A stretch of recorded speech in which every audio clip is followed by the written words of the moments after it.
इतिहास के पन्नों से आज फिर हम आप सबके सामने एक नया इतिहास निकाल करके लाए हैं। तो आइए जानते हैं इतिहास के पन्नों में आज की तारीख को आखिर क्या घटित हुआ था। 2 दिसंबर 1804 को नेपोलियन बोनापार्ट का फ्रांस के सम्राट के तौर पर ताजपोशी हुई थी। नेपोलियन बोनापार्ट का जन्म 15 अगस्त 1769 को तथा मृत्यु 5 मई 1821 को हुई थी।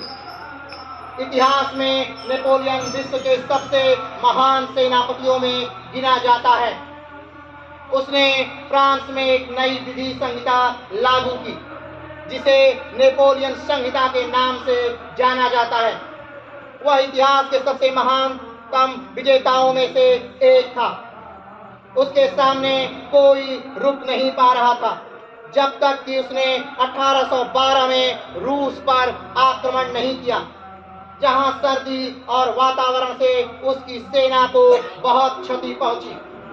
18 जून 1815 को वाटरलू के युद्ध में पराजय के पश्चात अंग्रेजों ने उसे अंध महासागर से दूर द्वीप सेंट हेलेना में बंदी बना दिया।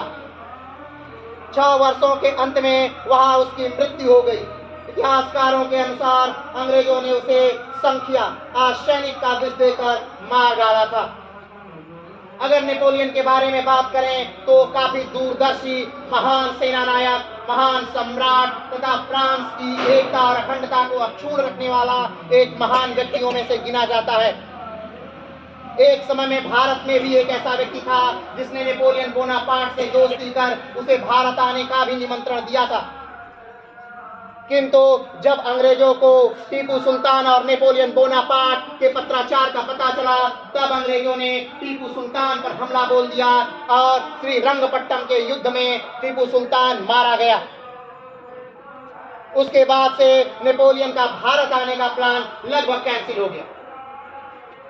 लेकिन नेपोलियन की अपने जीवन में सबसे बड़ी गलतियों में से एक गलती कि उसने रसिया पर आक्रमण किया। जैसा कि आप जानते हैं, रसिया एक बहुत बड़ा देश है और रसिया के लगभग अंत की सीमा नहीं है। वही गलती जो नेपोलियन ने की थी, वही गलती हिटलर ने भी की थी और दोनों ने उसी रसिया में शिकस्त खाई थी। तो इतिहास के पन्नों से आज के लिए इतना ही। फिर मिलते हैं एक नए इतिहास के साथ। तब तक के लिए जय हिंद।